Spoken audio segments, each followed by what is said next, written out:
नमस्कार, आप देख रहे हैं प्रभात टाइम्स। आपको मैं बता दूं कि नौवा बाखर पंचायत फुलपरास में हमारी मौजूदगी है, जहां पे आज बिहार बदलाव सभा है। आप देख सकते हैं कि यहां पे महिलाओं का जो है सबसे ज्यादा जनसंख्या देखने को लग रहा है और महिला ने ठाना है कि इस बार बिहार में जो है सो बदलाव करना है। आप देख सकते हैं यहाँ पे लमसम हजारों की संख्या में महिला लोग आई हुई है और जनसुराज पार्टी के तरफ से बिहार बदलाव के कार्यक्रम में सभी महिला एवं पुरुष यहाँ पे शामिल है। यह सभा मनोज कुमार मिश्रा जी के द्वारा रखा गया है, जहाँ पे हजारों की संख्या में लोग यहाँ पे आए हुए हैं। उनसे बात करेंगे और जानकारी लेंगे।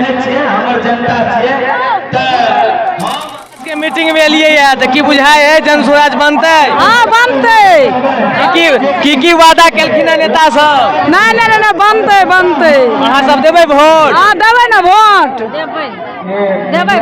मनोज मिश्रा जी के चिन्हे छियै? चिन्हबै नहीं? हाँ चिन्है छियै, देवे। व्यवहार केहन छन उनका? हाँ बहुत बढ़िया। देख रहे हैं प्रभात टाइम्स। अभी हमारी मौजूदगी फुलपरास विधानसभा के नौवा बाखर पंचायत में है और हमारे साथ बातचीत करने के लिए फुलपरास विधानसभा से संभावित प्रत्याशी मनोज कुमार मिश्र जी हैं, जिनसे बात करेंगे और जानकारी लेंगे। सर, सबसे पहले आप अपना परिचय दीजिए। मेरा नाम मनोज मिश्र है। मैं ठरबितिया गांव के रहने वाला हूं और जनसुराज से जुड़ने के बाद मैं करीब 2 साल से यहां धरती पे काम कर रहा हूं, लोगों से जनसंपर्क कर रहा हूं और जनसुराज की विचारधारा को जन जन तक पहुंचा रहा हूं। आज की जो ये सभा है वो बिहार बदलाव सभा के श्रृंखला में मेरी आखिरी सभा है जो मैंने हर पंचायत में की है और आज की ये जनसराव से मैं बहुत खुश हूँ। आप सर, हमने देखा है कि जब सभा हो रही थी, जब लोगों का भीड़ था, तो एक खुशी का आंसू आपको दिखा, जिससे आपको लगा कि इस बार बिहार में और खासकर फुलपरास विधानसभा में परिवर्तन होगा। ये मैंने इसलिए देखा क्योंकि आज जो इतनी हुम जनता आई है, करीब 1250 से 1500 लोग आए हैं और आपने देखा होगा कि इसमें बच्चे नहीं हैं, इसमें लगभग सारे युवा हैं। बच्चों को हमने कुर्सियों पे नहीं बिठाया, तो युवा हैं, बुजुर्ग हैं, महिलाएं हैं और सबने एक स्वर में कहा। और आपको देखकर मुझे खुशी हुई होगी कि आज मैंने मैथिल में बात की और मैथिल में लोगों ने कहा हाँ मैथिल में बाजू, और बहुत मज़ा आया। आज बहुत खुशी हुई जी। अपने जे फुलपरास विधानसभा के जतेक लोग आयल छथिन एहि पंचायतक लोग के की कहला चाहबे अपने मैथिली लैंग्वेज में? हम या कहला चाहबे, यदि अहाँ सब अपन बच्चा के जिंदगी सुधार चाहे छी तो 20 साल से अहाँ जे पार्टी के वोट दिलिए वो अहाँ के बच्चा के रोजी रोजगार के लेल किछु नहीं केलक। यदि अहाँ अपन बच्चा के भविष्य संवार चाहे छी, यदि अहाँ अपन बुढ़ापा सुख से बितवा चाहे छी तो यही मौका एले है। जनसुराज के वोट दियो आ 2025 में बस्ता पर बटन दबा कर बदलाव के जे मुहिम छे ओकरा सफल बनबे के प्रयास करू। जैसा कि हमने देखा है कि आपका एक वीडियो बहुत ही तेजी से वायरल हो रहा है, जिसमें आपने इस क्षेत्र को एक नर्क के तौर पे इस क्षेत्र को कहा जाता है, जिसे आप स्वर्ग बनाने की बात कर रहे हैं। ये मैं इसके लिए कहता हूँ क्योंकि यहाँ एक कोसी नदी बहती है जो 25 किलोमीटर के रेंज में बहती है और हर साल अपना कोर्स चेंज कर लेती है और इस पर 50 साल से किसी ने ध्यान नहीं दिया। लोग बड़े तकलीफ में जीते हैं, लोगों के घर बह जाते हैं, लोगों की फसलें बह जाती हैं, स्कूल नहीं है, पक्की सड़क नहीं है, कोई सुविधा नहीं है। तो इसको देने के लिए अगर इस वाटर मैनेजमेंट सिस्टम की बात करता हूँ, अगर इसको इम्प्लीमेंट किया जाए तो जिस एरिया को हम त्रासदी वाला एरिया कहते हैं वो स्वर्ग बन सकता है, ऐसा मेरा मानना है। जैसे कि जब हम आए हैं तो लोगों से पूछे हैं कि मनोज मिश्रा जी को आप पहचानते हैं, वो लोग बोली है कि आप बहुत अच्छे से पहचानते हैं और इनके जैसा नेता को फुलपरास विधानसभा से चुनाव लड़ना चाहिए। इस पर आप क्या कहेंगे?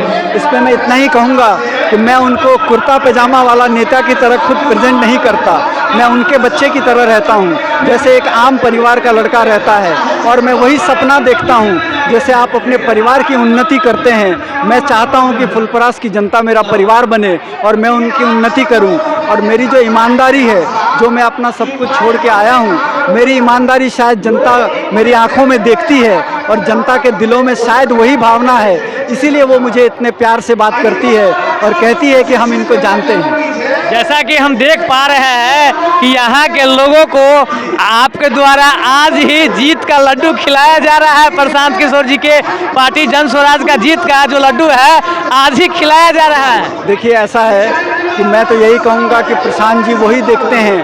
प्रशांत जी कोई बात नहीं सुनते हैं, वो एक ही चीज़ कहते हैं कि अगर आप पढ़े लिखे हैं, अगर आपको बिहार के बदलाव को बदलने की क्षमता है तो आप आइए, हमसे कंधा मिलाइए और आपको मौका दिया जाएगा। तो प्रशांत जी अगर ये बात देखेंगे, जनता की गुहार सुनेंगे, तो मुझे ऐसा लगता है कि जनता की बात पे वो आगे बढ़ेंगे और जनता की बात पे मुहर लगाएंगे। जैसा कि हमने बहुत सारे सभा में गया और खासकर फुलपरास विधानसभा का हर एक सभा को किया है, जिसमें आज आपका सभा सबसे सुपर से ऊपर देखा गया है, जिसमें हमने देखा है कि 1500 से 2000 लोग आए हुए हैं और सबने जब आप भाषण दे रहे थे, लोगों को संबोधित कर रहे थे, लोग एक तक आपकी बातों को सुन रहे थे और लोग को लगा कि एक नई आशा का किरण मनोज कुमार मिश्र हैं। वो इसलिए है क्योंकि मैं शायद उनसे कनेक्ट कर पाता हूँ। मैं जो रोज़गार की बात करता हूँ, मैं लोगों के शिक्षा की बात करता हूँ, मैं सड़क खराब है उसकी बात करता हूँ, गांव में उन्नति नहीं उसकी बात करता हूँ, लोगों के बच्चे बाहर जाके 10-10, 12-12 हज़ार नौकरी कर रहे हैं उसकी बात करता हूँ। तो ये जो कनेक्ट है शायद उनके साथ कनेक्ट कर पाता हूँ, इसीलिए वो इतना प्यार देते हैं। सर, हम आपसे आखिरी सवाल करना चाहेंगे कि आप क्षेत्र में घूम रहे हैं तो जनता का क्या मूलभूत समस्या आपको दिखने को मिलता है? जनता आपके पास क्या क्या समस्या को बताते हैं? ये 3 समस्याएं हैं। यहाँ बाढ़ आती है जिससे जलभराव होता है। जब बाढ़ आती है तो सड़कें ख़त्म हो जाती हैं, स्कूल में पढ़ाई नहीं होती, अच्छा एक कॉलेज नहीं है, लोगों को कोई रोजगार नहीं है। इस एरिया में 0% इंडस्ट्री है। अगर आप सुनेंगे डेटा तो आप परेशान हो जाएंगे। आज भी ये एरिया 97% रूरल है, यहाँ एजुकेशन 62% है।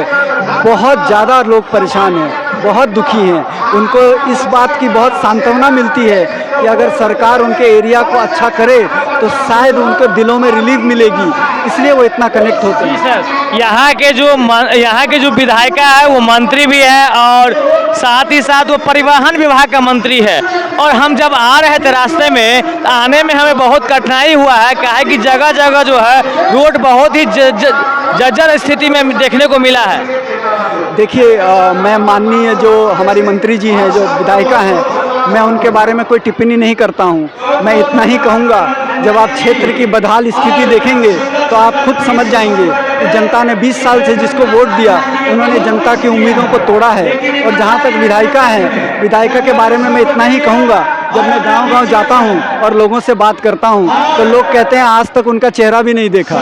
तो ये जवाब काफ़ी है, लोग समझ सकते हैं कि उन्होंने क्षेत्र के लिए क्या किया है। जैसा कि हमने कुछ दिन पहले ही एक सोशल मीडिया पे देखा कि लोगों में आक्रोशित देखे हैं और लोग मीना कामत का एक जनसभा हो रहा था, कहीं पे कोई संवाद कार्यक्रम कर रही थी, उसमें लोग कह रहे थे कि सिर्फ चुनाव में दिखती है और चुनाव के बाद जो है 5 साल में कभी नहीं दिखती है। बिल्कुल आपने ठीक कहा, जनता यही कहती है कि लोग यहाँ सिर्फ चुनाव के टाइम में आते हैं और बाकी अपना चेहरा नहीं दिखाते। ये बहुत दुख की बात है, लेकिन आज जनता इस बात को समझती है और जनता ऐसे पार्टियों को इस बार ज़रूर सबक सिखाएगी। 3 महीने बाद जब इलेक्शन होगा तो आप देखेंगे कितना बड़ा बदलाव आएगा।